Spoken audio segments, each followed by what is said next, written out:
What's up, everybody? Kinetic here, and welcome back to Diablo 3 Reaper of Souls. It's been like half a year, I think, or something like that, since I last made a D3 builds video, and there's a really good reason for that. It's mainly because, well, Diablo 3 isn't changing that much from patch to patch the way that it used to. They're not making as many huge, redesigns to the skills or the sets and major balancing to the different classes.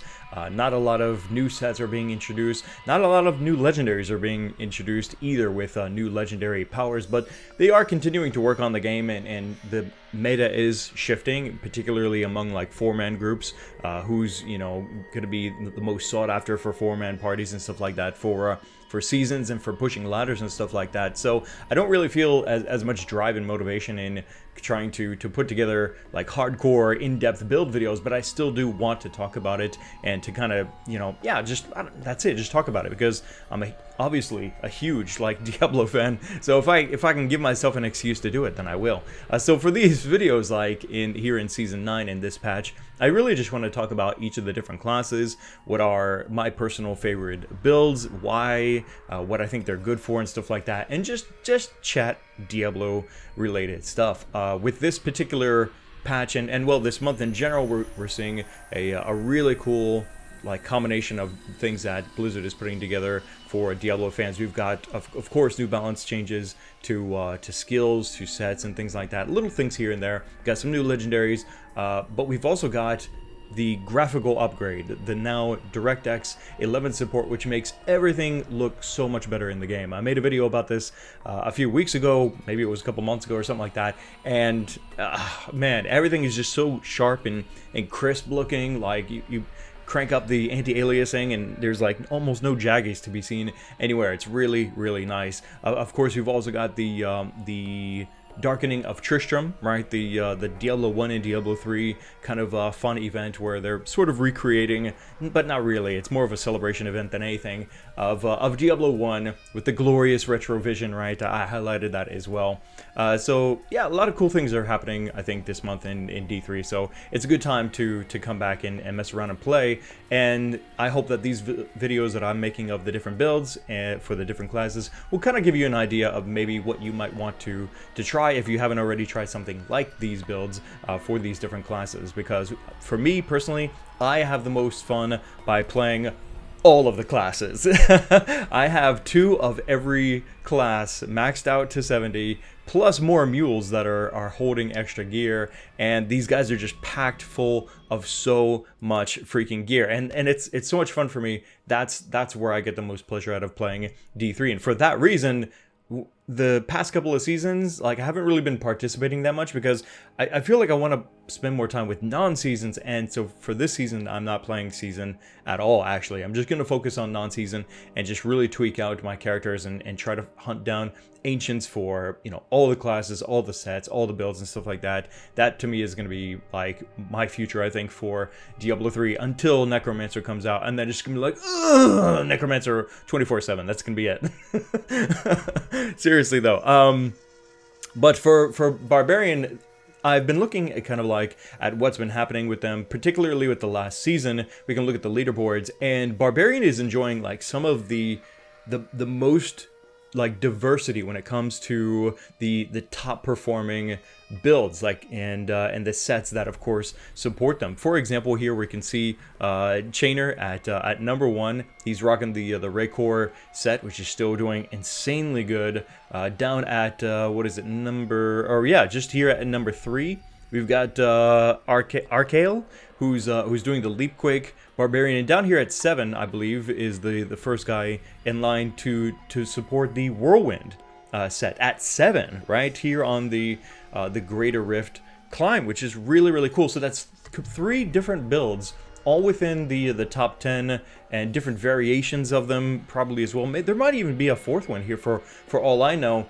But Barbarian is doing really, really good when it comes to build diversity, more so than other classes that I have seen.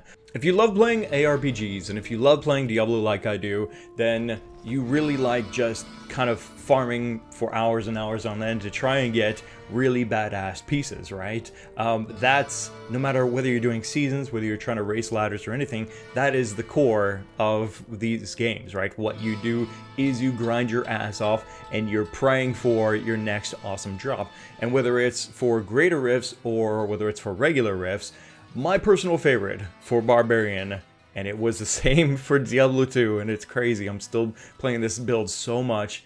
Whirlwind Barbarians are so freaking good at everything. Like, they're great for farming bounties in adventure mode, they're fantastic for farming Death's Breath in regular rifts, and if you're trying to get maybe some greater rift levels, you know, up there and farming for some blood shards and stuff like that, trying to level up your legendary gems, it's also really good for greater rifts too. The Whirlwind build is all around, I think, the best build for Barbarians. One of the best builds in the entire game, because again, when I'm gonna sit down and I'm gonna play for hours and hours on end and kind of like just chill out, like the Whirlwind build is by far the best, because it's simple combat, but it can still like surprise you. Like, there's still moments of extreme danger that might make you kind of sit up and you know, get your senses sharp again, compared to some of the other builds, like for example the Raekor build or the Leapquake Barbarian builds are not complementary, in my opinion, to the smoothness and how much fun Diablo 3's gameplay usually is, actually. There's something about the kind of like stop and go, like jerky clunkiness of those other two builds compared to Whirlwind that I can do it for a while, but then it wears me out, you know what I'm saying? I do play the Leapquake Barbarian as well, and it's cool. It would be a lot more fun to do with a pair of, you know, players, me and somebody else, you know what I'm saying? That's why I feel like there's another reason why the Whirlwind is so good, because I don't need anybody. In fact, I'm probably leaving them in my Dust Devils. I am freaking gone in my Whirlwind build. The speed of it is so much fun and so smooth. But Leapquake is really fun in its own way as well. There's something really awesome about this ground pounding action where you're leaping dynamically from one pack to another and just burying them with earthquakes and stuff like that. It's quite cool. Throw that in also with a boulder toss to add to the gameplay, and you really start to feel like you're some kind of insane, like, powerful god that is just doing whatever the hell you want to your enemies under your boots, you know what I mean? So both of those builds I think are really good. Whirlwind is very competitive, it seems, for greater rifts, but definitely is probably the better build if you're just trying to sit back and chill, like, more casually. If you are trying to push greater rifts, like, seriously on the ladders, then Leapquake is going to do it for you, Raekor is going to do it for you, and if you don't mind the gameplay of those other builds, Raekor especially, I won't even play the build because it just gets on my nerves.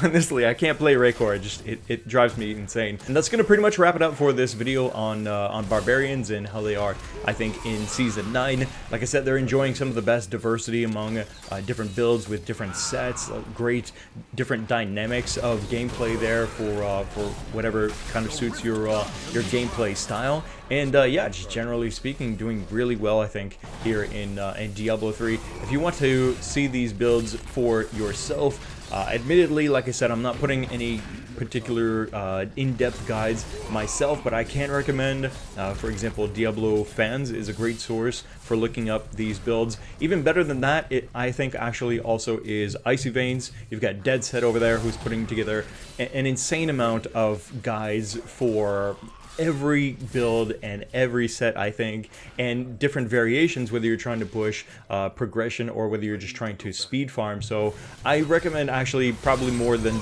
Diablo Fans, go over to Icy Veins for your hardcore and in-depth guide needs for all classes, not just Barbarian. Over there, really good stuff. Coming up over the next week or two, like I said, I'll be doing more of these videos talking about the different classes, showing off the gameplay, and just kind of giving my impressions of the different builds. Until then, I want to know what you guys think down in the comment section below. Click the like button to support these Diablo 3 videos here on the channel. I will be talking more, like I said, about the different classes, also future updates and different content that's being added. Challenge rifts, I think, is going to be really cool. Necromancer, whenever the hell we get it, is going to be absolutely amazing. I can't wait for that. And yeah, whatever else Blizzard might throw our way for us starving Diablo fans here. So make sure you subscribe so you don't miss the next video. Thanks again for watching. This is Kinetic, and I'll see you next time.